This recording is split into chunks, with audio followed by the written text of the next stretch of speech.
والصلاة والسلام على من لا نبي بعده أما بعد سید المرسلین خاتم المرسلین و خاتم النبیین محمد مصطفیٰ احمد المجتبیٰ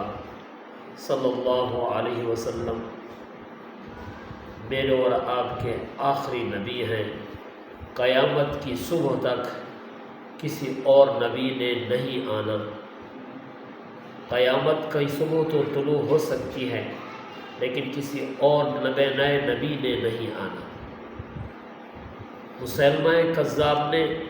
جب نبوت کا دعویٰ کیا تو صحابہ کرام کی جماعت نے اسے واصل جہنم کیا۔ اسی طرح مسیلمہ پنجاب نے جب نبوت کا دعویٰ کیا تو علماء ربانیین نے اس کا تعاقب کر کے اس کے اوپر کفر کا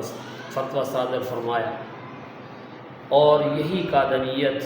1947 تک تو انگریز کی پرپردہ رہی، اس کی سرکردگی میں کام کرتی رہی، لیکن اس کے بعد انہوں نے اپنے ایجنٹ چھوڑ کر اس کی آبیاری کی۔ ایک وہ وقت تھا کہ قادیانیوں نے یہ اعلان کیا تھا کہ 1951 اور 52 ہمارا سال ہے، کیونکہ وہ پاکستان کو ایک قادیانی اسٹیٹ بنانا چاہتے تھے، لیکن امیر شریعت عطا اللہ شاہ جی رحمہ اللہ نے ان کا تعاقب کیا اور ان کو اس کٹہرے میں لا کر کھڑا کیا۔ پھر اس کے بعد ایک وقت وہ آیا کہ بابائے جمعیت مولانا غلام غوث ہزاروی اور مفکر اسلام حضرت مولانا مفتی محمود رحمہ اللہ یہ اسمبلی کے اندر کوشش کرتے رہے،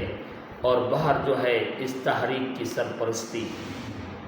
محدث العصر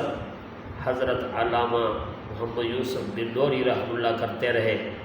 آخر وہ وقت پہنچا کہ حضرت مفتی محمود نے ذوالفقار علی بھٹو کو کہا کہ آپ اس کو غیر مسلم قرار دیں، قادیانی کو غیر مسلم قرار دیا جائے، لیکن وہ لیت و لال سے کام لینے لگا تو مفتی محمود نے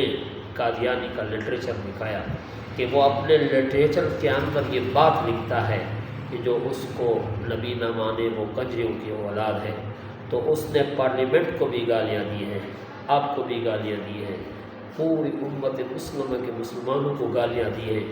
لہٰذا دلائل کے انبار لگا دیے کہ اس کو جو ہے غیر مسلم قرار دینا پڑے گا۔ آخر وہ دن بھی آیا جس دن کا انتخاب ہوا، وہ 7 ستمبر 1974 یعنی 7 ستمبر 1974 کا جب سورج طلوع ہوا تو ان قادیانیوں کو غیر مسلم اقلیت قرار دے دیا گیا۔ لہذا 7 ستمبر 2024 کو اس کے ٹھیک 50 سال پورے ہونے کو ہیں، اور اس سلسلے کے اندر ایک گولڈن جوبلی سیمینار کا اہتمام کیا گیا ہے۔ تو بحیثیت ایک مسلمان اور آپ صلی اللہ علیہ وسلم کے ختم نبوت کی دفاع کے لیے ہمیں اس سیمینار میں در میں سکھ میں